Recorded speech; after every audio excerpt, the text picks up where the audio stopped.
அனைவருக்கும் வணக்கம். இந்த பதிவில் இந்த வார ராசி பலன் காணலாம். இந்த வாரம் என்ன விசேஷம் அப்படின்னா, ஆடி அமாவாசை வருகிறது. இந்த ஆடி அமாவாசை நாளில் ரகசிய தெய்வ வழிபாடு இந்த பதிவில் சொல்கிறேன். மூணா நபருக்கு தெரியாம ரகசியமா போய் அந்த தெய்வத்தை வழிபட்டு கும்பிட்டு வாங்க. கண்டிப்பா எப்பேற்பட்ட பிரச்சனையா இருந்தாலும் சரி, இந்த ஆடி அமாவாசையிலிருந்து அந்த பிரச்சனைகள் தீரும். உங்களுடைய வாழ்க்கை நிலையே மாறும். இந்த பதிவை கடைசி வரை கேட்டு பயன்பெறுங்க. தள்ளி விட்டு போயிடாதீங்க. கண்டிப்பாக இந்த ரகசிய தெய்வ வழிபாடு முழுமையான பிரச்சனைகளை தீர்க்கும். அமாவாசை நாள் இறந்தவர்களுக்காக, குடும்பத்தில் இறந்தவர்களுக்காக விரதம் இருந்து சாமி கும்பிடக்கூடிய ஒரு விரத நாட்களாக அமாவாசை நாள் காலங்காலமாக பெரியவர்களிலிருந்து எல்லோருமே கடைபிடித்து கொண்டு வந்திருக்கிறோம். அமாவாசை நாளில் இறந்தவர்களுக்கு தர்ப்பணம் திதி கொடுத்து விரதம் இருந்து வீட்டில் படையிலிட்டு சாமி கும்பிடுவது, குடும்பத்தில் கண் திருஷ்டி, கெட்ட அமானுஷிய பிரச்சனைகள், செய்வன மாய மந்திரம், தடை தாமத நிலை இருந்துச்சுன்னா வெண்பூசணிக்காய், எலுமிச்சம்பழம் திருஷ்டி சுற்றி போடலாம். அமாவாசை நாளில் நாம் செய்யக்கூடாத விஷயங்கள் என்ன செய்யக்கூடாது அப்படின்னா, அமாவாசை நாளில் நம்முடைய குடும்பம், நம்முடைய வளர்ச்சிக்காக மட்டும்தான் நம்ம குலதெய்வங்களுக்கு போனாலும் சரி, பரிகாரம் பண்ணாலும் சரி, நம்முடைய வளர்ச்சிக்கு மட்டும்தான் நாம் அமாவாசை நாளை பயன்படுத்திக்கணும். எதிரிகள் எதிரி கெடணும், எதிரி அழிஞ்சு போகணும் அப்படின்னு எதிரிகளுக்காக கோயிலில் போய் சாமி கும்பிடக்கூடாது. எதிரிகளுக்காக அமாவாசை நாளில் பரிகார பூஜைகள் செய்யக்கூடாது. இதை எல்லோரும் புரிந்து கொள்ளுங்க. ஏன்னா ஆடி அமாவாசை என்பது ஒரு அற்புதமான அமாவாசை. இந்த அமாவாசையில் நம்முடைய குடும்ப முன்னேற்றத்திற்காக, நம்முடைய வசதி வாய்ப்புக்காக, நம்முடைய வம்ச வழி முன்னோர்கள், நமக்கு பிறக்கின்ற பிள்ளைகள் நல்லபடியாக வாழணும். அதுக்கு நமக்காக, நம்முடைய முன்னேற்றத்திற்காக மட்டும்தான் சாமி கும்பிடணும். அடுத்தவர்களுக்காக, எதிரிகளுக்காக நான் போய் கோயில் நின்று எதிரிகளை அந்த எதிரி என் பக்கம் வரக்கூடாது இப்படி இப்படின்னு போய் சாமி கும்பிடக்கூடாது. இந்த வாரம் 9/8/2026 அன்று முதல் ஞாயிற்றுக்கிழமை முதல் அடுத்த ஞாயிறு வரை 16/8/2026 வரை ஒரு வாரம் 8 நாட்கள், அதாவது ஆடி மாதம் 24 முதல் 31ஆம் தேதி வரை இந்த 8 நாட்களில் மத்தியில் தான் ஆடி அமாவாசை வருகிறது. இந்த 8 நாட்களில் கோச்சார கிரகம் நட்சத்திரங்களில் சஞ்சரிக்கக்கூடிய பாதசாரங்களை காணலாம். சூரிய பகவான் ஆயில்யம் நட்சத்திரம் 2, 3, 4 பாதத்தில், சந்திர பகவான் உத்திரம் நட்சத்திரம் வரை, செவ்வாய் பகவான் மிருகசீரிஷ நட்சத்திரம் 4ஆம் பாதத்தில், திருவாதிரை நட்சத்திரம் 1ஆம் பாதத்தில், புத பகவான் ஆயில்யம் நட்சத்திரம் 1, 2, 3 பாதத்தில், புதன் கிழக்கே அஸ்தமனம், குரு பகவான் கிழக்கே உதயமாகிறார், பூச நட்சத்திரம் 4ஆம் பாதம், ஆயில்யம் நட்சத்திரம் 1ஆம் பாதம், சுக்கிர பகவான் உத்திர நட்சத்திரம் 4ஆம் பாதம், அஸ்த நட்சத்திரம் 1, 2 பாதம், சனி பகவான் உத்திரட்டாதி நட்சத்திரம் 3ஆம் பாதம், சனி வக்கரகதியில், ராகு அவிட்ட நட்சத்திரம் 4ஆம் பாதம், கேது மக நட்சத்திரம் 2ஆம் பாதம். 9 நவகிரகங்கள் மூலம் வாக்கிய கணித பஞ்சாங்கப்படி இந்த வார ராசி பலன் காணலாம்.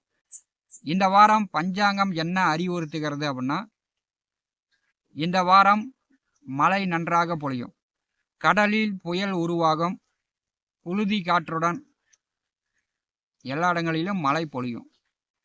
12/8/2026 அன்று ஆடி மாதம் 27ஆம் தேதி புதன்கிழமை இரவு 12:10 வரை பார்த்தீங்கன்னா அமாவாசை நிகழ்கிறது.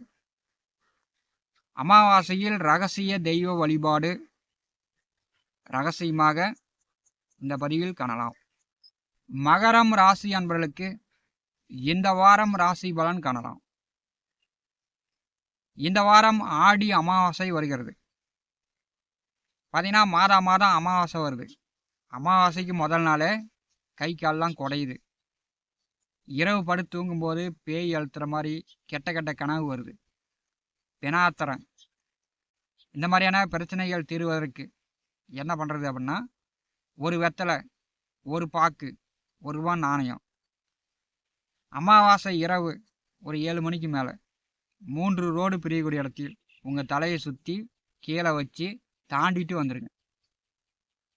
பார்த்தீங்கன்னா அந்த பிரச்சனையெல்லாம் அப்படியே அன்றோடு வந்து உங்களை விட்டு ஓடி போயிடும். இந்த வாரம் ஆடி அமாவாசை. இந்த ஆடி அமாவாசையில் மகரம் ராசி அன்பர்கள் இந்த ரகசிய தெய்வ வழிபாட்டை நீங்கள் தவறாமல் செய்ய வேண்டும். உள்ளூரில் சுடுகாடு ஓரத்தில், அதாவது சுடுகாடு மேற்கு பக்கமாக இருக்கும், கிழக்கால தெற்கே தலை வைத்து வடக்கே கால் வைத்து பெரியாண்டிச்சி சிலை, எல்லா சுடுகாடு ஓரத்திலும் பெரியாண்டிச்சி சிலை இருக்கிறது. பார்த்தீங்கன்னா 3வது நபருக்கு தெரியாமல் ஒரு சிகப்பு பாயிட்டு, ஒரு மஞ்சத்தூள் பாயிட்டு, ஒரு திருமஞ்சன பொடி பாயிட்டு வாங்கிட்டு, கற்பூரம், பத்தி, ஒரு நல்லெண்ணெய் தீபம், கொஞ்சம் பூ, சிகப்பு மஞ்சத்தூள் திருமஞ்சன பொடியை சாமி மேலே தூவிட்டு, பூ தூவிட்டு, ஒரு நல்லெண்ணெய் தீபம் ஏற்றி வைத்து கற்பூரம் பத்தி கொளுத்தி நீங்கள் ரகசியமாக வேண்டிக்கிங்க. உங்கள் குடும்பத்தில் உங்களுக்கு என்ன பிரச்சனை இருக்குது, எவ்வளோ கடன் இருக்குது, திருமணம் நடக்கலையா அல்லது செய்வன பாதிப்பா, உங்களுக்கு என்ன பிரச்சனையோ பெரியாண்டிச்சி அம்மனிடம் ஆடி அமாவாசை அன்று மனம் உருகி வேண்டிக்குங்க. இந்த ரகசிய தெய்வ வழிபாட்டை நீங்கள் செய்யும்போது முழுமையாக உங்கள் வாழ்க்கையே மாறும். உங்களுக்கு இருக்கின்ற பிரச்சனைகள் அப்படியே தீரும். இந்த ஆடி அமாவாசையில் பார்த்தீங்கன்னா இறந்தவர்களுக்கு வீட்டிலேயே சாமி கும்பிடக்கூடியவர்கள், பரிகார ஸ்தலங்களுக்கு சென்று தர்ப்பணம் திதி கொடுக்கக்கூடியவர்கள் அந்த வேலையெல்லாம் முடிச்சுட்டு ஆடி அமாவாசை இரவு 12:10 வரை முழு அமாவாசையாக இருக்கிறது. அப்போ நேரம் கிடைக்கும்போது இந்த ரகசிய தெய்வ வழிபாட்டை தவறாமல் செய்து விடுங்க. மகரம் ராசி என்பளுக்கு முழுமையான பலன் கிடைக்கும். மகரம் ராசி என்பளுக்கு இந்த வாரம் ராசி பலன் காணலாம்.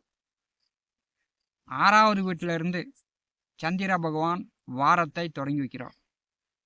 பார்த்தீங்கன்னா சந்திரன் செவ்வாய் சந்திர மங்கள யோகம் ஏற்படுகிறது.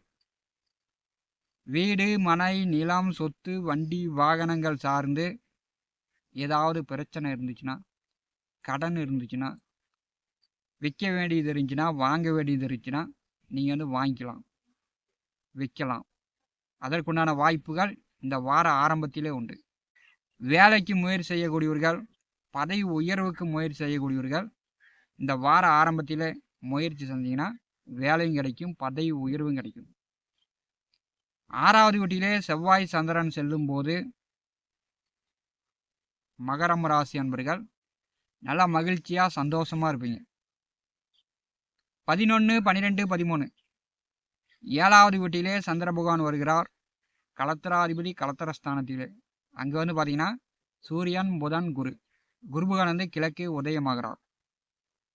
மகரம் ராசிக்கு 7வது வீட்டிலே ஆடி அமாவாசை நிகழ்கிறது. குறிச்சந்திர யோகம், அமாவாசை யோகம். இந்த ஆடி அமாவாசையில் இறந்தவர்களுக்கு தர்ப்பணம் திதி கொடுக்கக்கூடியவர்கள், வீட்டில் விரதம் இருந்து சாமி கும்பிடக்கூடியவர்கள் அந்த வழிபாட்டை தவறாமல் செய்து விடுங்க. பார்த்தீங்கன்னா 11, 12, 13 7வது வீட்டிலே சந்திர பகவான் வரும்போது வெளியிட பெண்களை நம்பி பணம் காசு கொடுப்பது, பணம் காசு வாங்கிறது இந்த 3 நாட்கள் தவிர்க்க வேண்டும். வெளியில் இருக்கக்கூடிய பெண்களால் மகரம் ராசி என்பளுக்கு ஒரு பிரச்சனைகள், அவமானங்கள் இந்த வாரம் 11, 12, 13 இந்த 2.25 நாட்கள் வருவதற்கு வாய்ப்புகள் உண்டு. ஏன்னா உங்களுக்கு 9வது வீட்டிலே சுக்கிர பகவான் சனி செவ்வாய் பார்வையில் நேசமாக இருக்கிறார். அது காதலியாக கூட இருக்கலாம், சாமி ஆடக்கூடியவர்கள், குறி சொல்லக்கூடியவர்கள், சாமியார் பெண்களிடம் மகரம் ராசி என்பவர்கள் 11, 12, 13 இந்த 3 நாட்கள் கவனமாக இருக்கணும்.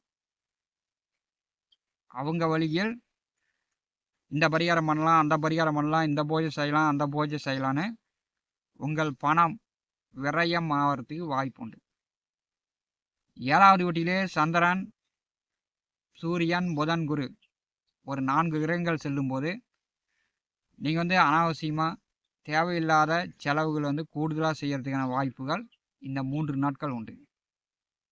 14, 15, 16 உங்களுக்கு 8வது வீட்டிலே சந்திர பகவான் செல்வார். அப்போ பார்த்தீங்கன்னா சந்திராஷ்டம தினம். வார இறுதியில் மகரம் ராசி என்பர்கள் சந்திராஷ்டம தினமாக இருக்கும்போது பயண போக்குவரத்தில் கவனமாக இருக்கணும். அரசியல் சம்பந்தப்பட்ட பேச்சுவார்த்தைகள் தவிர்க்கணும். குடும்ப ரகசியங்களை தவிர்க்கணும். 8வது வீட்டிலே சந்திரன் செல்லும்போது அங்கே கேது இருக்கிறார். படித்து கொண்டிருப்பவர்கள் கவனமாக படிக்கணும். ஏன்னா கேது சந்திரன் சேரும்போது மன அழுத்தம், மனக்குழப்பம், மறந்து போயிடும், ஞாபகம் வச்சுக்கிட்டு இருக்க முடியாது. மகரம் ராசி என்பளுக்கு இந்த வாரம் பஞ்சாங்கம் தான் அறிவுறுத்துகிறது.